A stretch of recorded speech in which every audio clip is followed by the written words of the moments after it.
Saturday, March 1st, from the Barclays Center in Brooklyn, New York, Tank Davis steps back into the ring to face the Reaper, Lamont Roach. Well, my next guest will be hosting the real-time viewer chat on the ppv.com platform, which is where you can purchase the event without a subscription.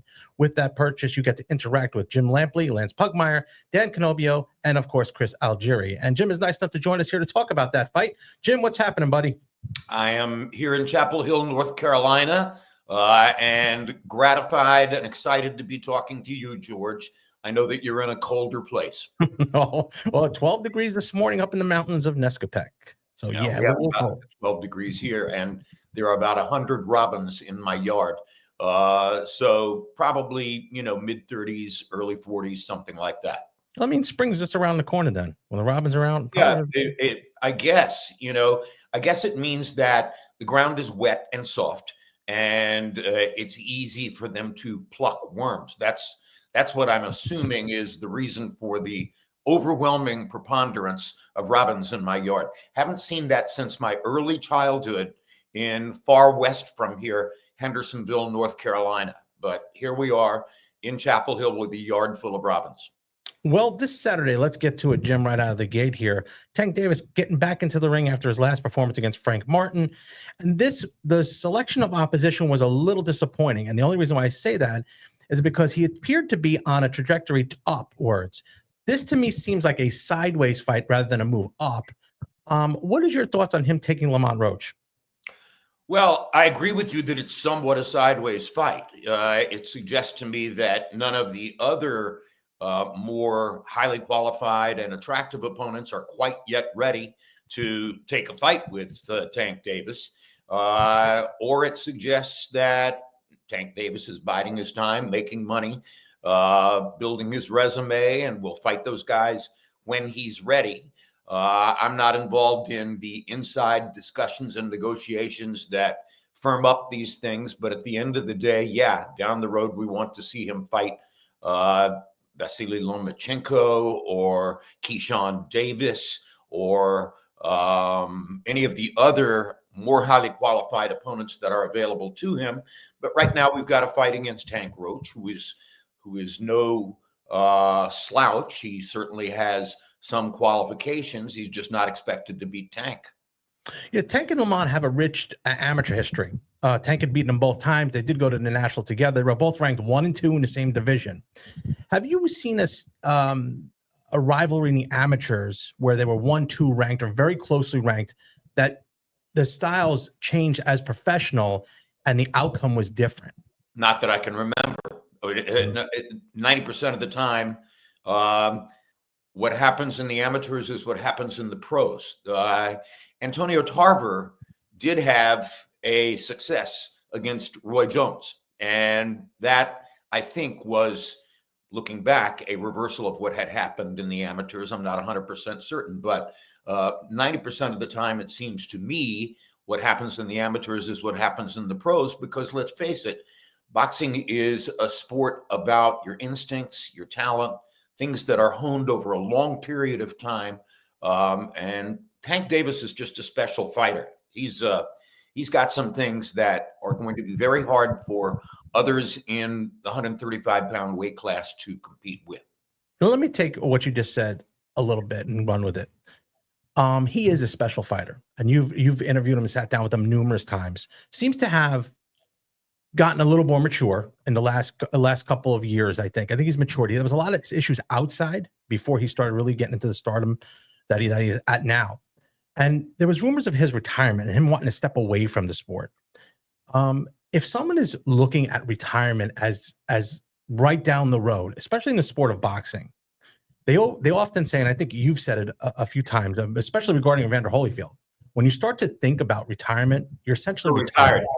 If you're talking about retirement, you're retired.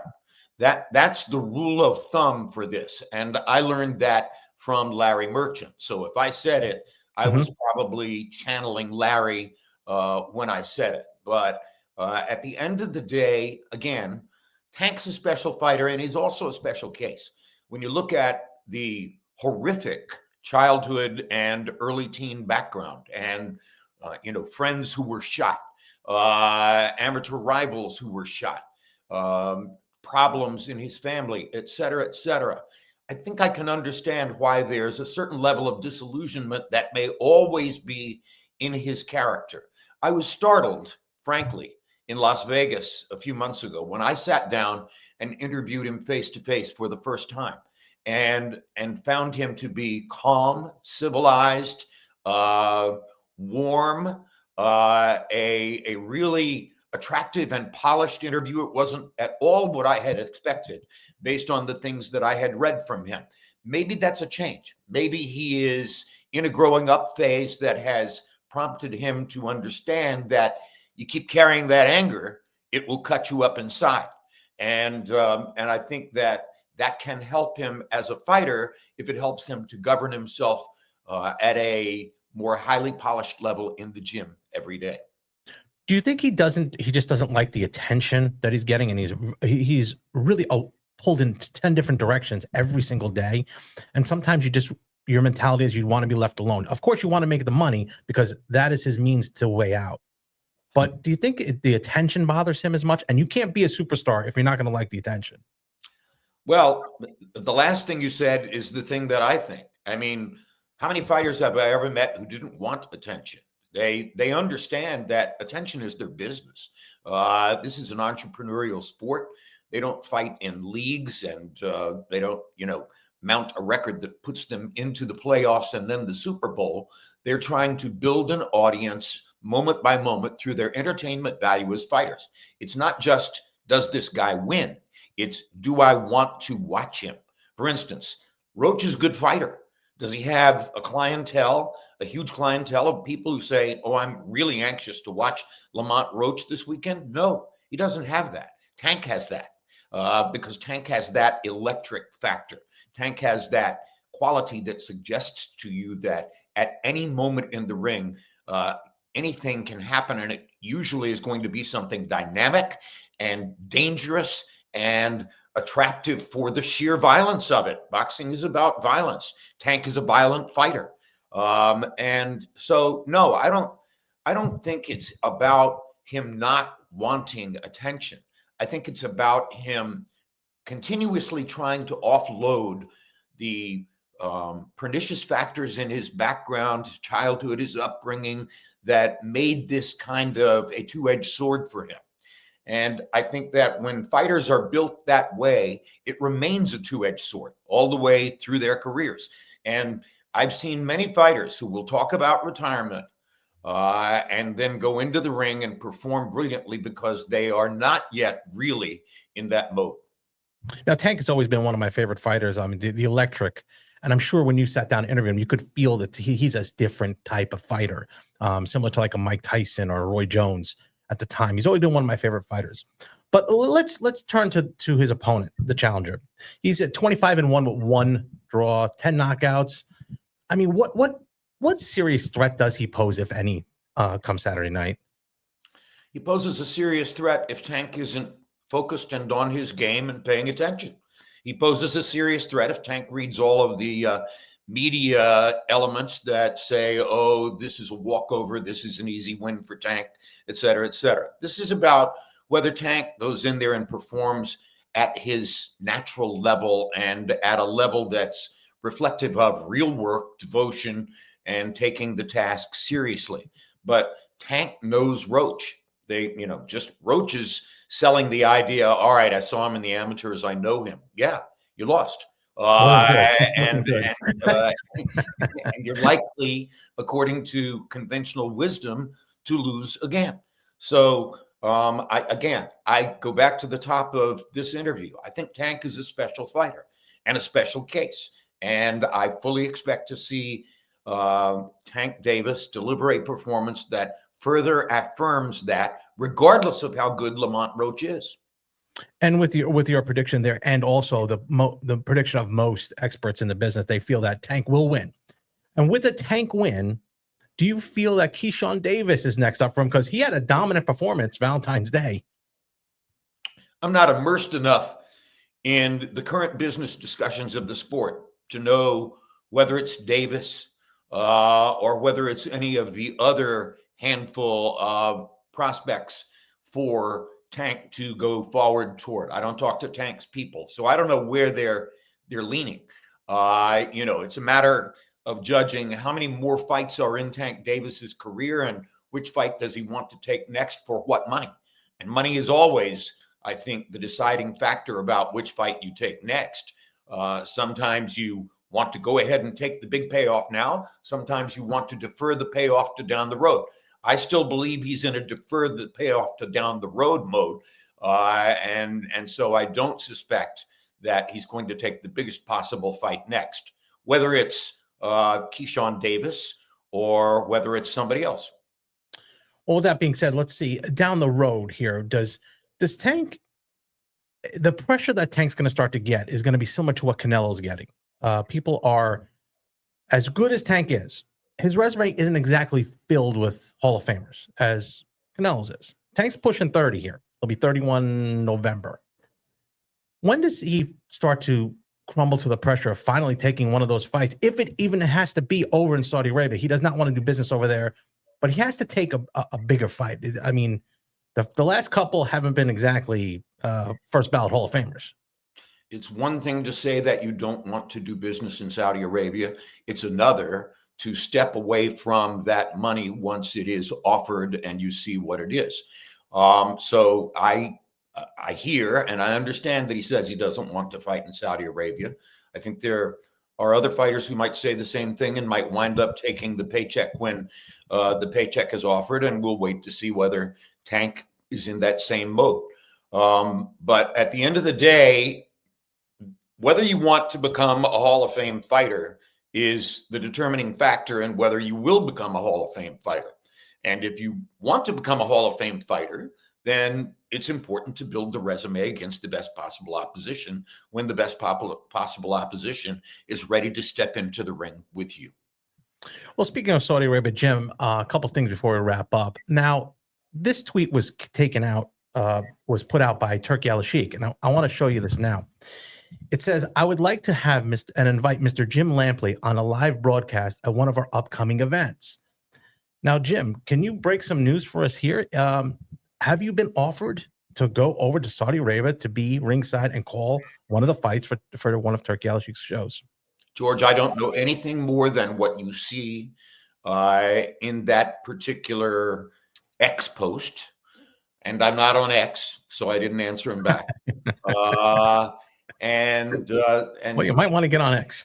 So there has been no direct communication between me and Turki Al-Sheikh. I respect what he's doing for boxing and in boxing. I respect his contribution. I think at the end of the day, he's helping to build a potentially better future for the sport. I think everybody who is invited to take the 15-hour flight to Riyadh is probably going to be well rewarded for it. I have had no conversations with him. I do not at this moment have an agent or a representative. My work in boxing right now is for ppv.com. I suspect that Turki Al-Sheikh knows that. And I also suspect that if he wants to have a conversation with me or get in touch with me, he can figure out a way to do it. But I'm in no hurry. I am here to continue working for the people at ppv.com who put me back in the ringside environment, gave me a chance to go back to covering the sport that I most like to cover. And if I get another chance to call fights under the right circumstances, yes, I'm probably interested in doing that. Whether that means under his aegis or under somebody else's aegis, I don't quite know. But I do very positively respect him and what he's doing for boxing. Well, Jim, one of your other projects, as we wrap up here, I want to talk about one of your projects that you have coming out now is your memoir. It happened, and there it is. Can be bought on pre-order at Amazon.com or BarnesandNoble.com. You could pre-order it now. You've just completed the audio version, but that can be picked up when it's available on, of all days, Jim, of all days, April 15th. You chose. I would think that April 15th would be a day of misery, but I'm going to go out and get the book. I'm going to get it on pre-order. But how did it feel for you to actually get a memoir and actually pen it down? Spend your tax refund on my book. I'm not getting one. I can tell you right now. You know, I was skeptical as to whether a publisher, a meaningful publisher, would want to publish my autobiography. But I had friends who said to me, "You're crazy. There is going to be an opportunity, and if you write it, it will be a fascinating book." I was flattered by that. I allowed some people to reach out and look for the right publisher, and the right publisher ended up and came along. So all credit and gratitude to an outfit named Ben Bella Books in New York, which is a branch of or division of Holt. All credit to the entrepreneur Mitchell Holt, who runs that. And then it became, how do I write the book? And I had assistance from a guy who has written 10 books and is a 50-year friend of mine here in Chapel Hill, Art Chansky. He did the interface with the publisher. He talked to them about the mechanics, et cetera, and I wrote the book. And I had no really structured, governed process other than that I lay awake at night and thought about, okay, what have I written now, and what do I want to write next? And I would conjure it in my mind and memorize a few words and passages here and there. I had no outline. I had no written notes. I would sit down the next day and continue writing. And the book came together. And it's a tribute to my mother and my grandmother. My father died when I was 5 years old. My mother was the first person who ever sat me down to watch a boxing match. You know the story, George. Sugar Ray Robinson versus Bobo Olson in 1955 for the middleweight championship of the world. I was 6 years old. My mom sat me down and said, if your father were still alive, this is what you'd be doing. And I became a boxing fan and watched Friday night fights on Gillette for years and years, and ultimately wound up in network television as a sports broadcaster. And an executive who wanted to get rid of me assigned me to boxing because he thought that would be the way to flush me out of ABC Sports. What he ultimately managed was to give me a ticket to the most prestigious television network ever, HBO, where I called the fights for 30 years. So I've had a gifted and thrilling and exciting life, which was curated for me by my mother and grandmother, who were both congenital storytellers who competed for my attention by constantly telling me stories every day, and who therefore set up everything that happened in my adult life. And all I hope for, all I wish for, is that people who read the book will say to themselves, you know what? His mom and his grandmother did a heck of a job. He told a story. You know what I find fascinating, Jim, that you said that is you actually had reservations of putting your book out there? I've never wanted to think of myself as a public figure. I've wanted to think of myself as a working broadcaster and storyteller, and the real stars were the people I was covering. So regardless of what I might look like to the public, there was modesty and even fear behind it. And that modesty and fear continued on up to the moment when somebody said you ought to write a book. But at the end of the day, the response I'm getting from the publisher and from my friends who have looked at it, and the people in my family, is you should be proud of yourself. You've written an interesting story. The book is going to sell. We'll see. The book is certainly marketable. It has a cover blurb by John Grisham, among a lot of other great people, including Bob Costas and Billie Jean King. And it has a foreword by Taylor Sheridan, who's the hottest drama writer in the culture right now, and maybe the hottest television drama writer ever. So with those credentials right there on the cover of the book, it's hard for me to imagine that it won't sell at a reasonably appreciable rate. But I'm ready for anything, and I'm going to go out and promote, and continuing to promote the book is going to be another great and rewarding experience for me, because that'll be, in a lot of instances, in bookstores, face to face, where people will come up to me and say, thank you, I'm really interested in your story, I can't wait to read the book. And that's a great pat on the back. Well, it was one of the reasons why I reached out to you over a year ago to get you on the show. You were definitely someone I wanted to see. And now getting this book to actually go to your backstory gives me the motivation because I'm trying to write my own book, believe it or not. And Really? I am. It's all over Call the me place. anytime for advice. I've done it now, and I I need can a ton of maybe advice. massage a little bit, although I think it's probably different for everybody.